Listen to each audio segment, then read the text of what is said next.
So welcome everyone. Thank you for coming. Today is actually, astrologically, it's a very special day. It is the brilliant Bhagavatam Bhadra day, which is the Purnima, the full moon. And so we often speak about many different topics: reincarnation, karma, the mind, psychology.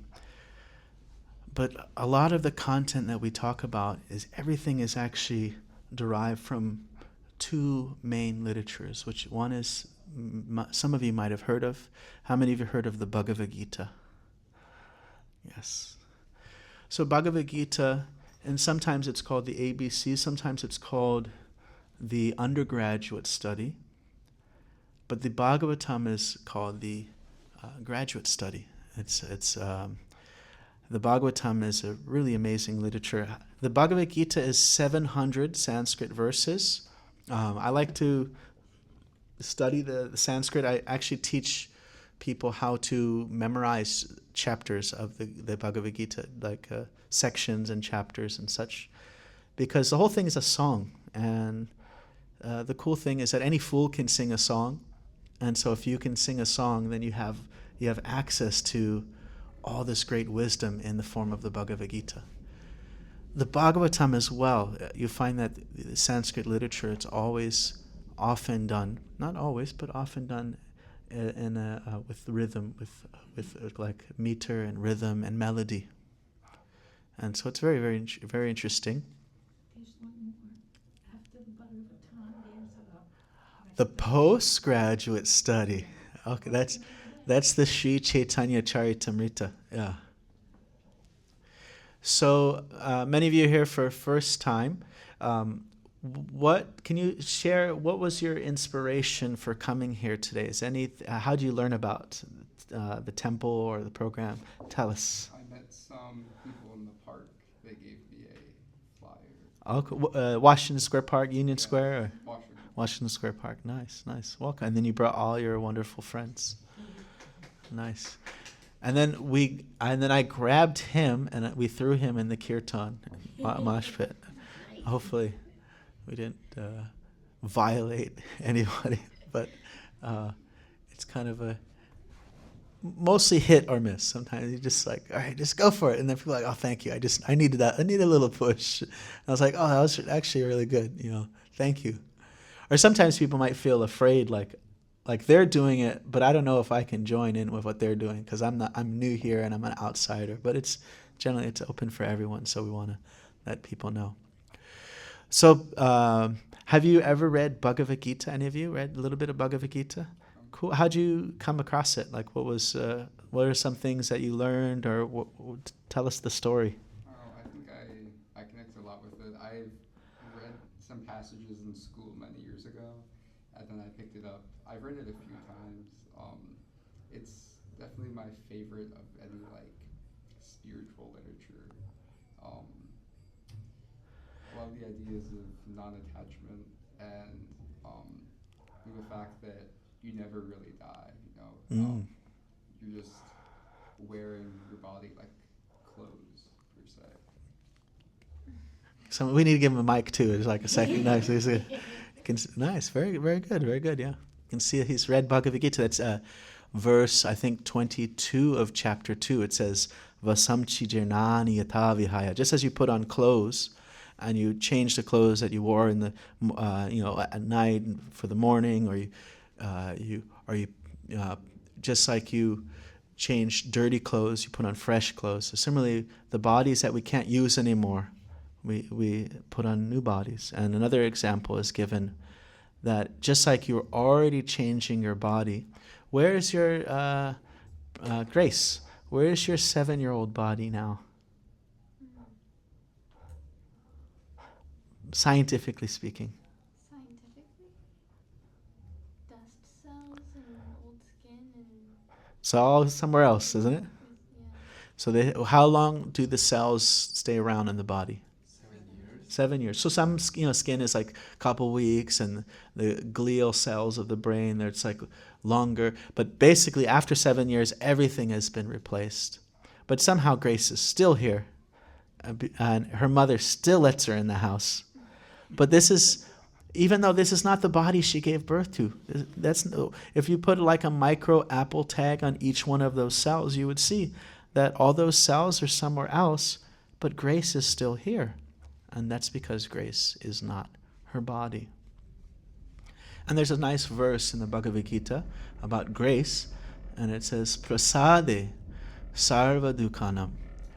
That we may have book learning, but it does take a sense of grace to actually understand things. It does take a sense of kind of offering ourselves and receiving kindness. So prasade sarva dukhanam. And when we receive grace, then all our miseries actually, when we actually get spiritual knowledge, what happens is miseries go away because we become fixed in our eternal self. Just like if I truly understand that the company car is not me, then whatever happens to that car, it doesn't really hurt me. I want to take care of it, be responsible, but I can't be harmed if the car is harmed.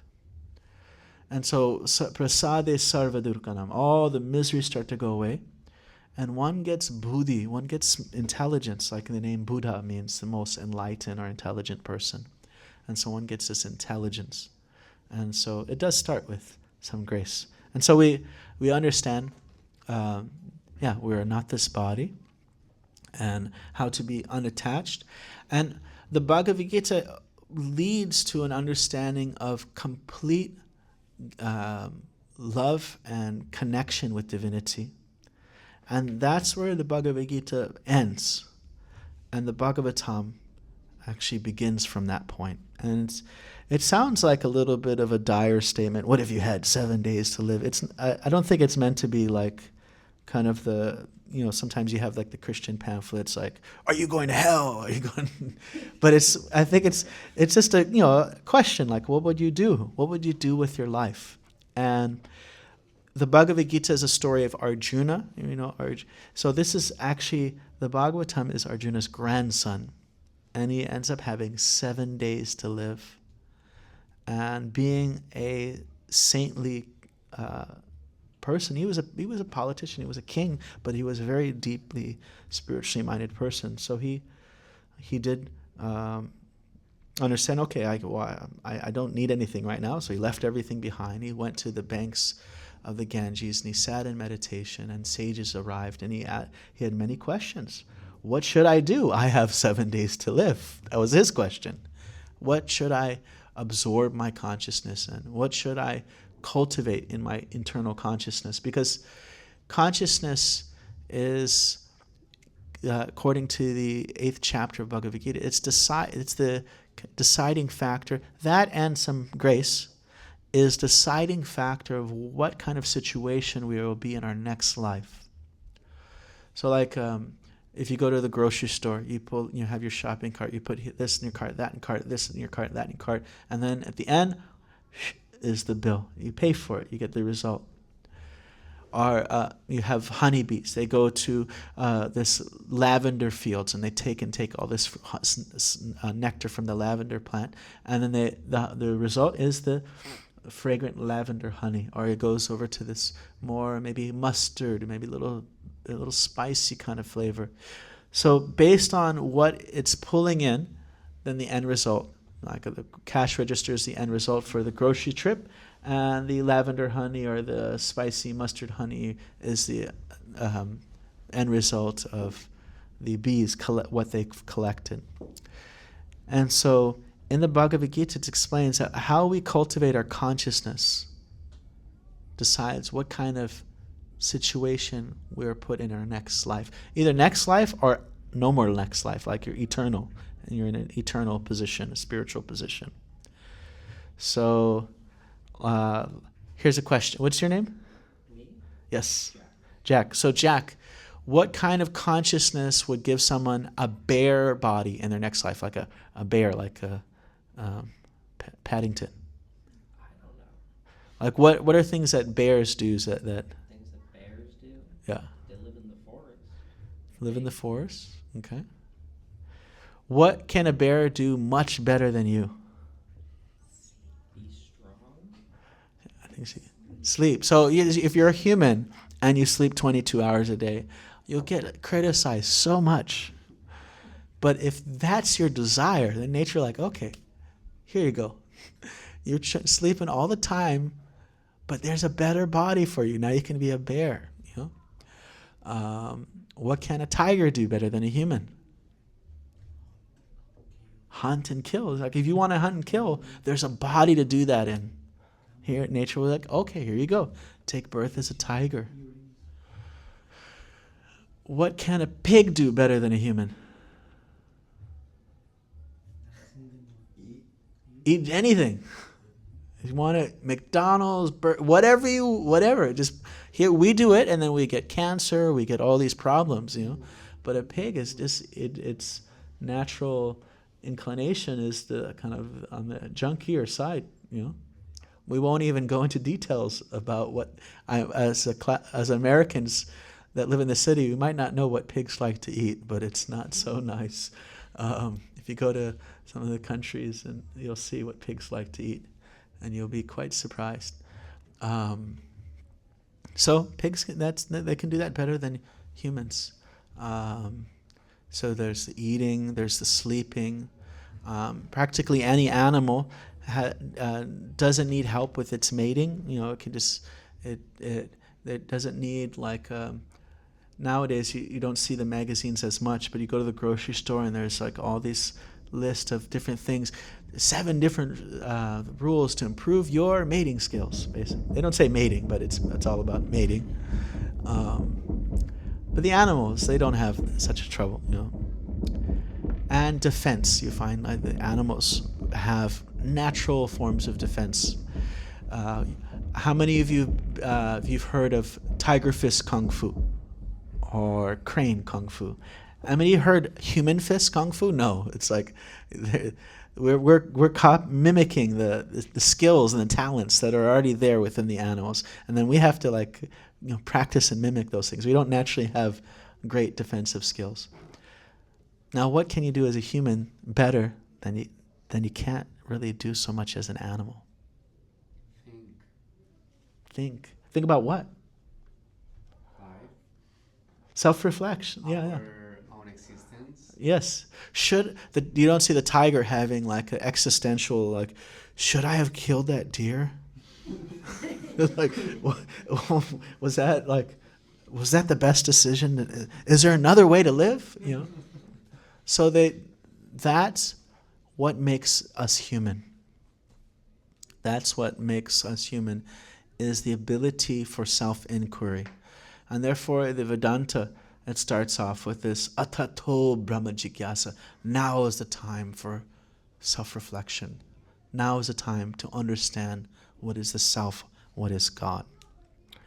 And so the Bhagavad Gita goes in great detail.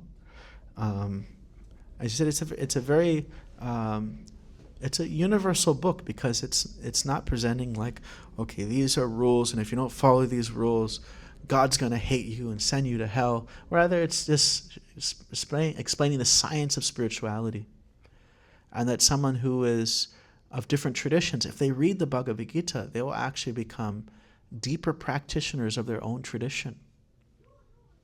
It's deeply philosophical, and it's also non-dogmatic. The idea is that yeyatam mam prapadyante. God responds to everyone according to how they approach him. So I'll share it.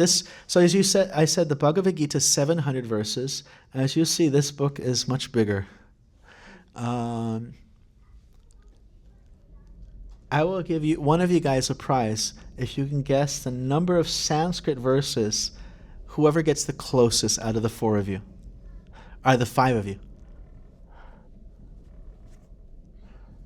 Bhagavad Gita 700. It's like the size of one of these books. 1,500. 1,500. 28,000. 200,000. 1,900. 35,000. And you said? 28,000. 18,000. So we'll figure out a prize for him. We'll get you a prize, guaranteed. So yeah, this is an ancient text, and it's written in Sanskrit, but it's actually very different from other Sanskrit literatures. Bhagavad Gita, if you study Sanskrit intensively for 1 or 2 years, you'll be able to understand the verses, maybe not the depth of the verses, but basic Sanskrit of the Gita and other literatures like the Puranas and Mahabharata. You could understand. Bhagavatam is on a much different level of Sanskrit. Now, speaking about Sanskrit, how do you think we have the Sanskrit text if it says something is hundreds of years old? What did they use? During the time of Jiva Goswami, which about 500 years ago, they had paper. But before that was, anybody know?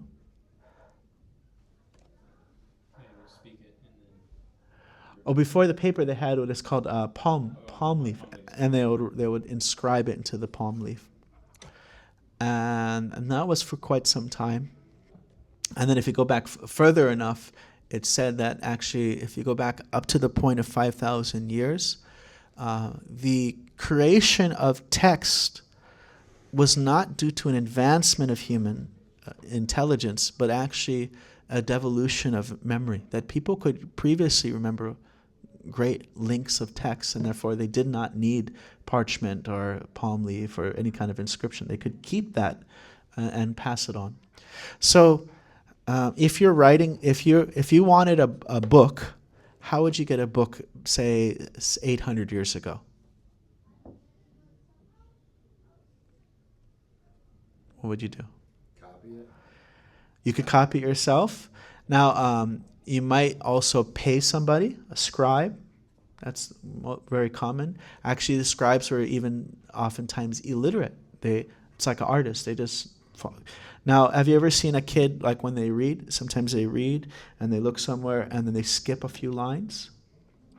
So, if you have a scribe, there's a great possibility of things being skipped, isn't it? So when we're talking about ancient literature, there's this idea things can be missed and skipped and lost. So you have this, what is called eye skip. The children just kind of looks away and then can't find their spot. Where a scribe looks away because they're looking at two different papers. Like they have this and then the one that they're writing on, and they look like they go back and forth, and sometimes there's skipping. Sometimes there's notes, and the notes get put in as the actual, someone maybe added a note to their book, and that note gets added to the scribe's rendition of it. What are the other things that can happen with trying to, because this is before the printing press, what else are the other things that can happen? And that's if the person wants to keep the thing intact. Maybe somebody puts their own idea. And so the question of authenticity is there. Song. What? Singing. Singing. That's a very good point. Yeah. So if you look at many ancient literatures, this is a problem that happens, is that you have different versions because they didn't have printing press and things would get changed and stuff like that. Now, with the Bhagavatam, when you have a literature that's considered extremely important, what happens is that saints and scholars will comment on it. They'll write commentaries, and when they comment on it, they'll include the original Sanskrit of what they're expounding on. Bhagavatam is part of a genre of literature called the Puranas.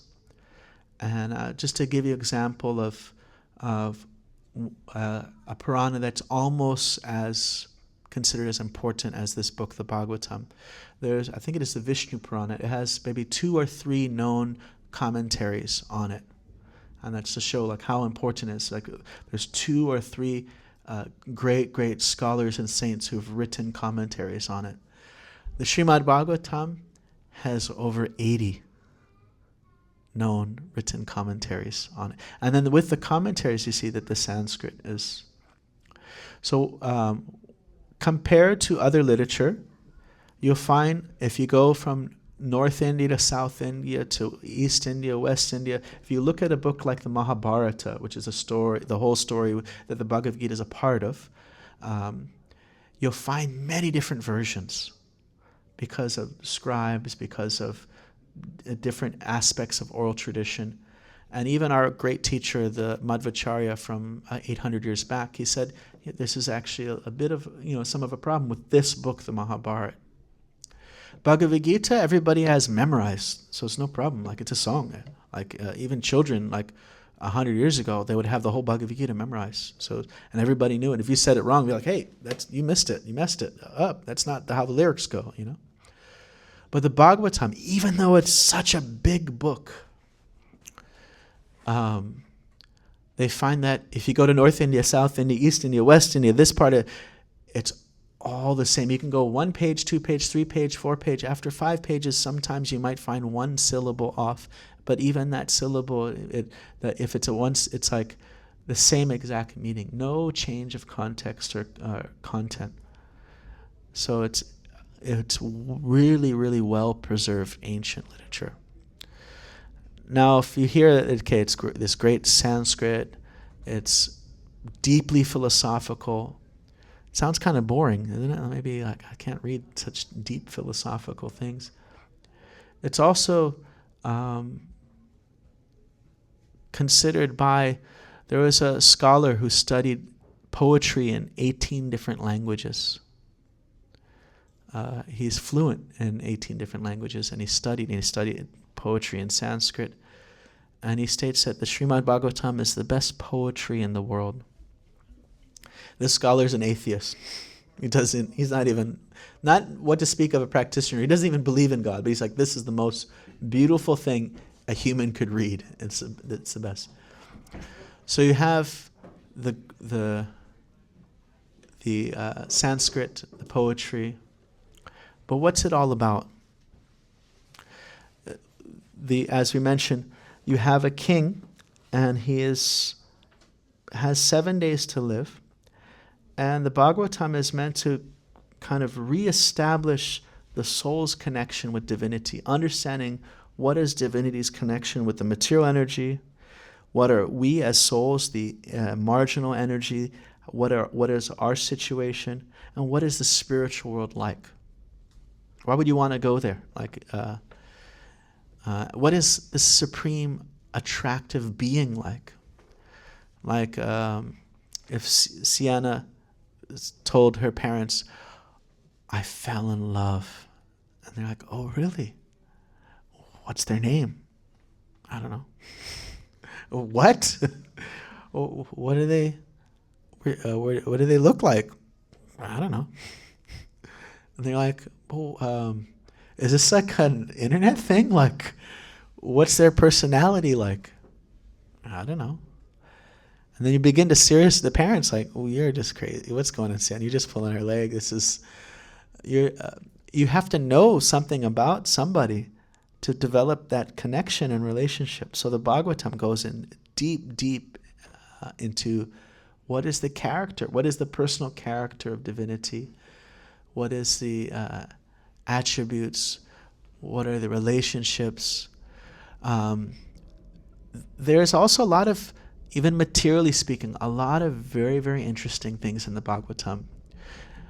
When you have a book that's 5,000 years old, you'd be surprised to find that it has a complete description of the embryology, like how does the egg and sperm connect within the womb? At what point does the spine form, the arms form? What point does the heart beat? What point do the eyes form? What point does the ears form? What point did the child become conscious? All those things are in this 5,000-year-old literature that matches what we've now discovered over so many thousands of years of scientific advancement. You also, if you look at astronomy, that's another thing that's very interesting in the Bhagavatam. If you were to go to the astronomers, say, just 300 years ago, their measurements between Earth, Mars, and Jupiter would be shorter than what we know today. You know, it's like they get a little shorter. If you go back 700 years ago, it's shorter. You go back 1,200 years ago, it's shorter. You go back 2,500 years ago, it's much shorter. If you go back to the Bhagavatam, 5,000 years old, it matches what we understand today. There's you have a book in the 5th canto, and it talks about the there's a devotee who is he's a scientist, he's a mathematician, but he's also just well versed in all different scientific arts, and this volume is all about the different planetary systems, and he shows how the planets, the range of their orbits are actually fully lining up with what we have understood through our modern understanding. So that's also very interesting. Any interesting thoughts on Shu? Bhagavatam? I think it's kind of I think it's very interesting that if these things are verified as far as matching our modern understanding, then it gives credibility to the other points that are mentioned and maybe not currently understood by science. Yeah. But the thing is that you have science and then you have what is called scientism, which is a type of faith or trust. And not just a faith, but a kind of allegiance and a dogmatic allegiance. How many of you have heard of the telepathy tapes? Have you heard of the telepathy tapes? Number 6 podcasts in the world. And they did these studies where they've discovered that nonverbal autistic children had telepathic abilities. And they would put the child in one room and the parent or the caretaker in the other room, and they would show them a 4-digit number, and then they would ask the child. These are nonverbal, but they can type, and they can type, or they can do a thing called spelling, where they spell out the words. Actually, before this was discovered, there are techniques of training them to communicate because of their condition. They don't have fine motor skills, but simple motor skills but fine motor skills of speaking, they have difficulty. And when they taught these children how to do typing, or this thing called spelling, it became quite apparent to people that, wow, we thought these children, we assumed incompetence, that they just had the brains of 2-year-olds, that they weren't intelligent. But as soon as they start typing things out, they explain things in very clear and very intelligent manners, and well beyond what people expect. They even say, Mother, you've been teaching me on a 2nd grade level, and I can understand so many of these other things.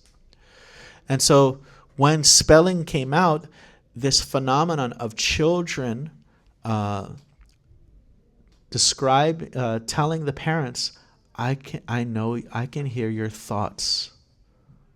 That's why I know your password. That's why I know you can't. That's why you never can hide candy from me. That's why, and so it was a phenomenon that wasn't well known because they were all kind of shy and afraid to speak about it because it's such an odd thing and people wouldn't accept it. But it became more and more prevalent to the point where certain scientists started to test it. And they did hundreds of rigorous tests, and these tests are done more rigorously because of the kind of bias that is there. And one of the biases is the philosophy of materialism. Now, materialism, when I say materialism, it doesn't mean I have lots of things and I drive this and I have that. Materialism is, when we speak about in relation to this topic, is the philosophy that there's nothing but matter, and that consciousness is just an epiphenomenon of the brain. And so this study of telepathic things. It's like a slap in the face into the concept of materialism, because it's showing there's consciousness that's going, there's conscious acts that are happening beyond the realms of matter. So they would have a child, and the child would guess a 4-digit number or the word, or spell even made-up words that the person was made to look at in the other room. Or they had another thing where they put what is called a mindfold. A mindfold is like a blindfold on steroids. You can't see anything whatsoever. And then they gave the child colored popsicle sticks, and they're all mixed, and the child would like stack them up in different stacks according to their color. And so they did hundreds of tests like this.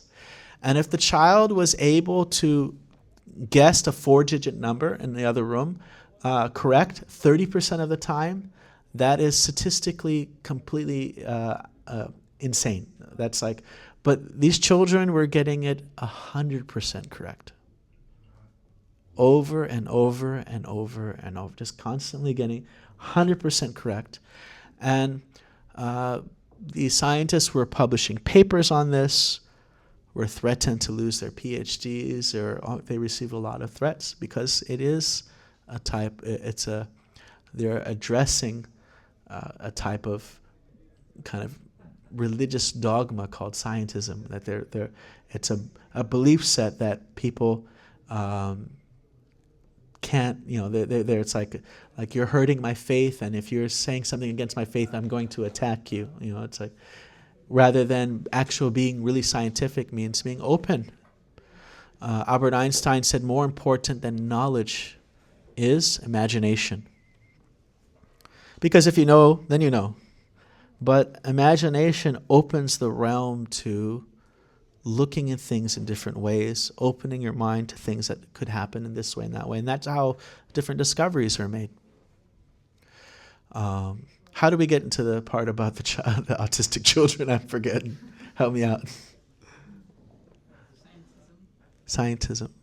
And we're talking about the measurements. I think that was one. So in the Bhagavatam, you have, even if we can show people, look, the Bhagavatam is showing you how far is Mars from Jupiter, and you guys didn't know that until 200 years ago, and this book is obviously way older than that. Still, people won't accept it, even if it's shown to their face, because of this faith in a material view of the world. And to get over that, it might take some knowledge, and it may take some grace. And so that's why we engage in kirtan. It's to receive grace, and that's why we study literature, because it gives us spiritual knowledge, and it also opens us up to grace. What else can I say? Śrīmad Bhāgavatam. I can share some verses. This is from first volume, right there, chapter 2.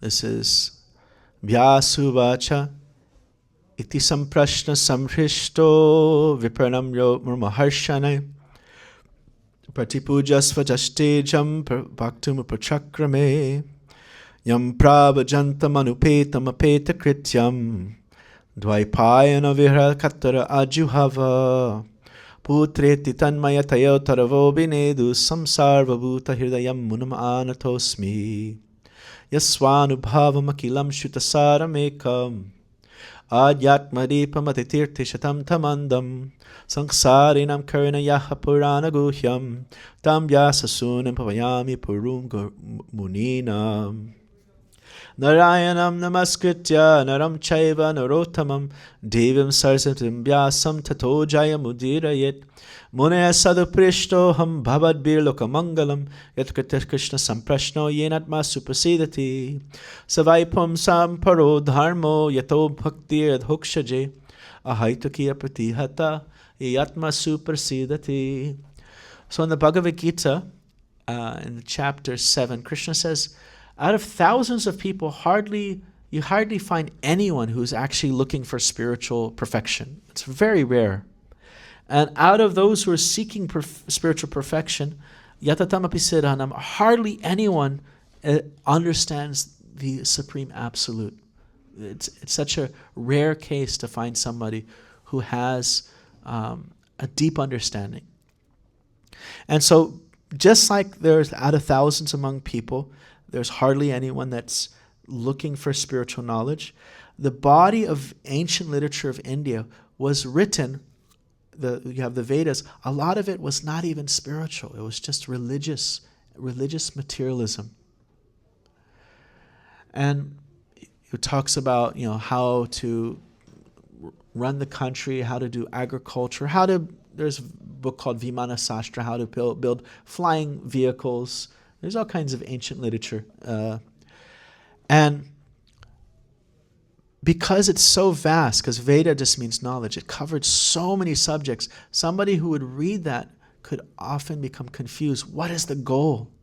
What's the purpose? And even the incarnation of Krishna, known as Vyas, he was the avatar who came and compiled all the Vedic literature. He himself, within his heart, he was an empowered incarnation, like Jesus is considered an empowered incarnation. An empowered incarnation means a soul that comes to this world but is given power by God to carry out a mission. So this Vyasadeva, he was feeling within his heart, I haven't given enough. And then he was meditating and praying, and then his guru appeared to him and said, well, you haven't explained everything in a very succinct and clear way that someone can truly understand what the goal is. What is the creme de la creme? What is the highest wisdom? And he said, you know that the highest form of spirituality is love towards God. But someone could read all this literature and not get that clear. So now you should compile a sublime literature that everything becomes very detailed and clear and relishable. And so after hearing this instruction from his guru, he compiled the book, the Śrīmad Bhāgavatam, which is it's an eternal book, but he put it into the textual form about 5,000 years ago. So I'll stop here and see what are your reflections, comments, questions. Yes? Why is today special regarding Śrīmad Bhāgavatam? So there's a verse in the Bhagavatam that I think it's in the 11th canto. It says, on this day, which is the full moon called the Bhadra Purnima, if you give this to others, if you give the gift of spiritual knowledge in the form of the Bhagavatam, then it's like a free ticket to the spiritual world. We're just like kind of it's a pretty good prize. Actually Krishna says in the Gita, he says, someone who shares how to connect with me, that person is so dear to me. Like you might like the donuts at Donut Plant, the really delicious donuts at Yeah, any of you heard of Donut Plant? High calorie, a lot of sugar, bad for your health. Okay, we have a health nut here. He doesn't eat anything unhealthy. We'll watch what he eats today. See if he's let's see if he's following what he's preaching. Well, donuts are notorious for being bad for your health. Okay. It's no secret. Let's see. So Donut Plant is owned by Mark Israel. He's been coming to this temple for about 25 years. And he started here in New York City, in Korea, and in Japan, the #1 donut shop of New York City. And they're absolutely delicious. And so that might be your thing. I love donuts. And if someone brings you a delicious donut from Donut Plant, and I know before I lived in New York, if I visited New York, people would beg me to bring back some donuts from Donut Plant. People would beg, because they actually offer the donuts. It's prasadam. It's got that grace to it. And so that's your soft spot.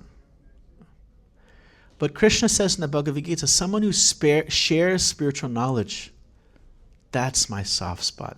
You win me over by that. So if you share spiritual knowledge and give people access to spirituality through sacred literature or through any type of sharing, that's how you win the heart of God. And so Bhadra Purnima is considered a very special day to do that. And so the temple here has many people that have pledged, they've paid for this set to give it out to people. So you can either receive one of these sets for free, or maybe give something as well to pay it forward to the next person, or you can also give a set to somebody else. Or you can even receive a set for free, if you like. And so we're encouraging you to take this kind of sacred beacon into your home that will transform your home into this pristine, vibrant, brilliant spiritual realm. And you'll feel it. Each book has amazing, beautiful paintings. Like you see our paintings here. They're very, very beautiful. These are the paintings you find inside the pages of the Bhagavatam. So you can, take it home. Do you have it? You already have? He's got one. Okay. Do you have? Well, we get there, right there. Good candidate. So, what other questions, reflections? Any? How is this translated? Into English? How is it translated? Can you no, Bhagavad Gita. We should open it up. The Sanskrit and it's translated into English. Who's the translator? Like cultural context? Sure, it's written by Prabhupada, right? Didn't he write the whole thing? Prabhupada, it's his version of it. So,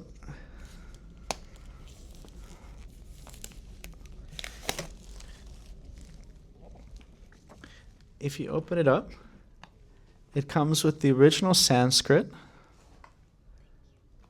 You have what is called the Roman transliteration. So, how many of you can read Devanagari?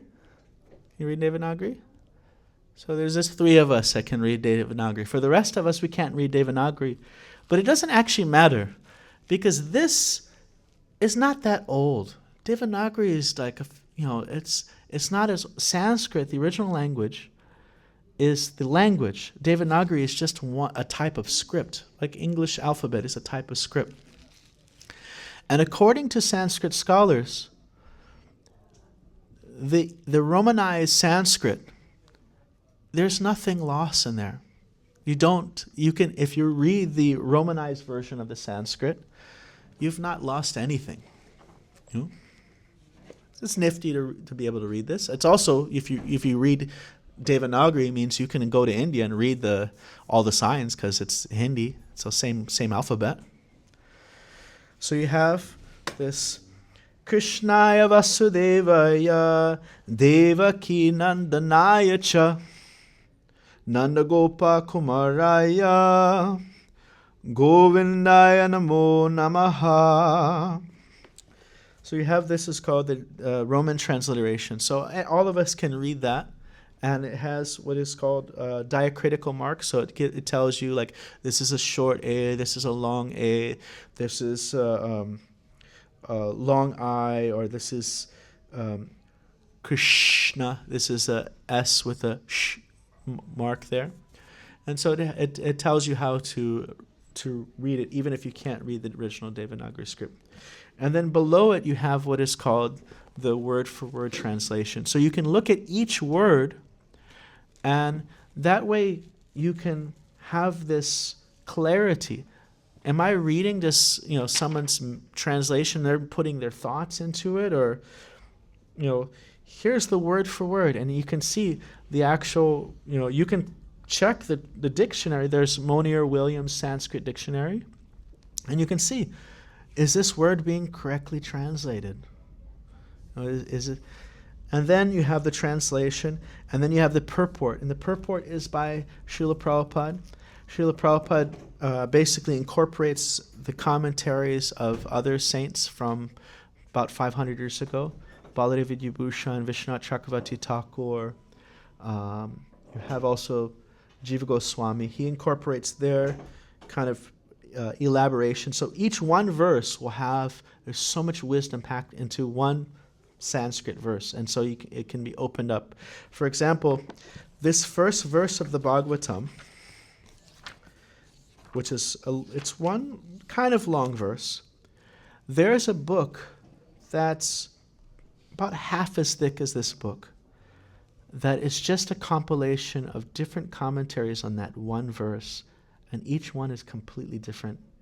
Because with Sanskrit, you can have very poetic meanings and multiple meanings, and how the meanings react with the other words. And so, Srila Prabhupada's teacher, he once gave class on that first verse 3 hours a day for 40 days straight, because there was so much wisdom in just the first verse. And he said there's 18,000 verses.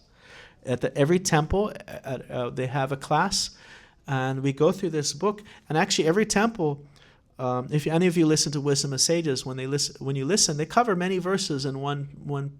But if you go to a temple in their morning class, they just cover one verse a day, because there's so much to be unpacked in one verse. In that class, we try to cut it, try to keep it 45 minutes or an hour. But there's usually quite a lot of wisdom that's packed into one Sanskrit verse. And so, how would you learn karate? Practice. And how would you learn from a textbook? Would you learn from a book, karate? You need also a teacher. And now imagine also in the same way, if I am very good in Spanish, does that give me the power, the authenticity to translate a medical book in Spanish? That medical book might get people killed. Doesn't matter how good I am in Spanish. I also have to know the subject well. Just like someone who is studying karate, they have to actually been trained in it by a teacher. So to become a teacher, you have to be a student. And so Srila Prabhupada is part of ancient lineage of teacher, student, teacher, student, teacher, student. And so he's presenting the commentaries of these ancient teachers. And the more you read, you find that practically every sentence in the commentary is just a paraphrased translation of another Sanskrit verse. You won't find any kind of personal input. It's actually just an expanding upon the same body of wisdom. And so that's how they're translated. Good question, thank you. Any other questions? How much of the whole thing have you read? I've read the whole thing. How long did it take you? It took too long. It was 20 years. I was coming upon 20 years, and I was like, I'm being too slow in reading this. And then I've found that actually when you pace yourself, I just look at, like I said, the temple gives class on one verse a day. Sometimes you have verses that have no commentary, and they'll read a few. And if you look on YouTube or you watch, this temple is on the first volume, and the last time they were giving class on that first volume was 12 years ago. So if you just read one verse a day, you should be able to finish this book in 12 years. So it took you 20 years? Yeah, it took me 20 years. So I would read like a bunch of pages, and it would go on it's like the fable of the hare and the tortoise, and the tortoise wins when you pace yourself. I was doing the hare, the rabbit kind of technique, and it was not very effective. Better to be the turtle. Wait, it took you 20 years, so you were doing the turtle approach, right? No, that was because I was going I would have been done in 12 years if I was doing the turtle approach. Well, you said it took you 20 years. Yeah. So that must be the turtle approach. No. The paced version. Because what happens is you have like beautiful, beautiful stories, and then you have like deep philosophy, and it's like sometimes you're flying, and sometimes you're going really slow, and then you have like the cosmology and the planets, and some of that stuff is very technical. You have in the third volume, you have a book chapter called Calculation of Time from the Atom, and it talks about different measurements of time. The one of the measurements is called a truti, which is 1,786.5 parts of a second, which is a measurement of a certain time that it takes for a type of chemical reaction. This is all written in the Sanskrit. So it's like technical, like kind of scientific stuff, which is not always so easy to read.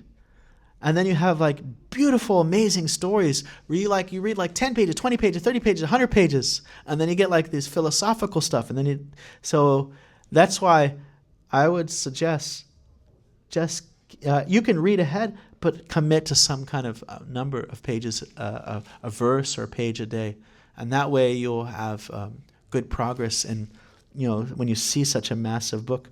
I remember my daughter, when she was young, she's like, I read Harry Potter, I'll read that. I'll read Bhagavatam and give me a week or two or something. I was like, no, this is much different from Harry Potter. This will really exercise your brain. And if you want to avoid dementia and Alzheimer's and all that stuff, it's good. Exercise your brain. Give yourself something that doesn't challenge you. And so, Bhagavatam is very deep and do the turtle program.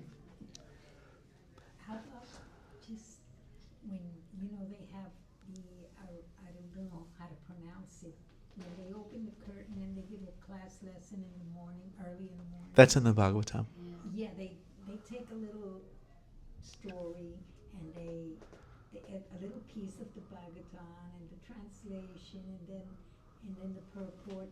And then they explain the whole, then the speaker explains the whole thing. Yes. Is that kind of the same as reading it?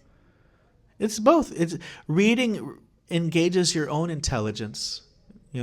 Just like they say, like a child, if they watch a TV show, then what intelligence, what imagination is being evoked?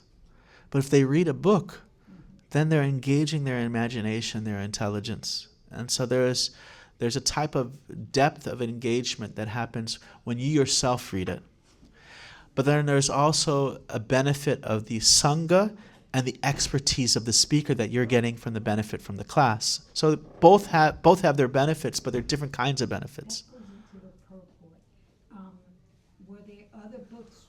Was the Bhagavatam written with other purports other than Prabhupada? Yeah. I've read also the purports of Vishwanath Chakravarti Thakur. So if you get his set, it'll be around the same size as well. But you'll find that they mirror the purports. Most of the time, Prabhupada is repeating, as a guru is keeping in line the message. He says a guru is like the mailman. They just bring you the pack. They bring you your mail. They don't write your letter that you wrote to your grandmother, but they might put in a different, like maybe the package got damaged. They put in another package or something like that. The package may change, but the content has to remain the same. Sometimes the purport, I read it, and sometimes it brings light, and sometimes I look at the translation and the purport, and I'm like, I don't get it. Oh. This is not saying, the translation has nothing to do with what he's saying right now. That just happens once in a while, my experience. And another helpful thing, because when you read one verse, you might lose the context of the whole story. And so sometimes the comments are based on, you might just be, so focused on the little atom there that you forget, wait, that's a whole creature. That's, one molecule, and then there's a whole body that it's a part of. And so usually what I do is for each chapter, I'll read the verses alone, and then I'll go back and read it with the commentary. Because read the one chapter with the verses alone will maybe 10 minutes. And then read it with the purports. And that way the context is understood and not lost. Is there a book that just has all the translations without the Sanskrit, without the purport, just the translation? There is one. Yeah, there is one. Purna Pragya, he did one. But I don't think it's as helpful as the commentary. Okay. I think we are done here for today. Om Tat Sat, thanks a lot. We're going to serve you a delicious vegetarian dinner that's been cooked with love and devotion. When we offer our food, it's called prasad. I told Grace that this is a Sanskrit translation of her name. Now, when we grew up in America, they say, oh, you say grace. But when we cook our food, it's not just like an afterthought. It's actually just like somebody, if you imagine like you had a beloved who went to war and you haven't seen them in 5 months, 6 months, and you guys are like newly beloved, like you're seeing butterflies and hearts and everything, you know? And so when that person's coming back, you really want to show and express love. And so you're like, oh, she loves my banana bread, so I'm going to make that banana bread. And so you're not going to go to Walmart. You're going to go to get the organic bananas at Whole Foods. You're going to get the really nice things. And so your shopping is that you're meditating on this person. And when you're cooking it, you're meditating with love upon that person. And when you give it to the person, you're thinking with love as you're offering it to that person. And then even when you taste it, you're thinking of your loving offering to this person. And so that's how we cook food at temples. If you eat food at temples, it's called prasad, grace. But it's not just some afterthought. I say grace, a prayer at the end after I'm done. But it's actually a whole meditation from start to finish. And you've been coming. Do you taste the difference? Yes. Yeah. Do you taste the difference? It's phenomenal. First time I had prasadam, I was 14, and a 13-year-old cooked for me. And she made spaghetti. It was spaghetti cooked by a 13-year-old. Nothing. And I couldn't believe it. I couldn't believe it. It was so. I'm like, I'm vegetarian. That's it. My life's changed. And that was it. And then she was picking flowers. She had a beautiful flower-bearing tree. This is in Hawaii. And she had this flower-bearing tree out right. She lived right across the street from the beach. It's like a complete beautiful scene. And she said, if you take flowers and you make a garland and offer that garland to Krishna, then the soul in the tree gets benefited. I was like, I haven't heard anything so beautiful. First, you're blowing my mind that animals aren't just rocks that look like they're alive, that they're actually souls that are alive that just happen to have different vehicles than we do.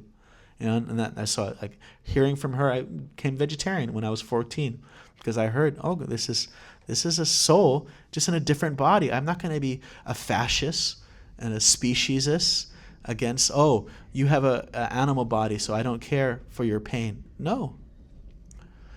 But then she's saying this: you take a flower and offer its the soul in the tree gets benefited. Like even the plants, this is a consciousness that is there, and then you offer that to God. Then it becomes even not what to speak of harming. You're actually benefiting the plant by offering it to God, and someone who with an innocent heart, they can feel like a child would feel when you kill an animal. They feel like this is wrong. Something in their heart says this is wrong.